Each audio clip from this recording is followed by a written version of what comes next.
ថាអាពាហ៍ពិពាហ៍នេះគឺជាឆាកបញ្ជាក់ប្រាប់នេះបុរសហើយនឹងស្ត្រីភរិយាស្វាមីនៅក្នុងជីវិតតែមិនមែនជាការពិតក្តីស្នេហ៍ស្និទ្ធស្មោះស្ម័គ្រសំខាន់មិនប្រកាន់មិនប្រច័ណ្ឌយល់ចិត្តយល់ថ្លើពាក្យថាភរិយាស្វាមីត្រូវតែភក្តីមិនមានលំអៀងញញឹមមិនអោយក្រំគ្រាមគឺជាផ្លែស្ពានសូភមង្គលមិនក្បត់មិនមានបិកលអស្គាល់តែពាក្យថាមេត្តាក្តីថ្នាក់ថ្នមបីប្រឡោមិនប្រែសាស្នេហ៍គឺពាក្យយ៉ាងខ្លីតែវាមានន័យមិនអាចកណនា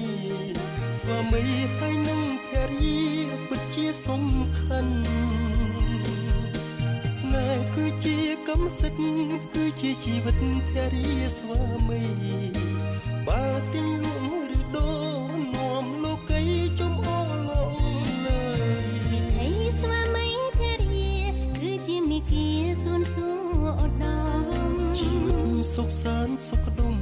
រស់នៅជួបជុំគឺស្មោភក្តីក្តីមួយប្រពន្ធ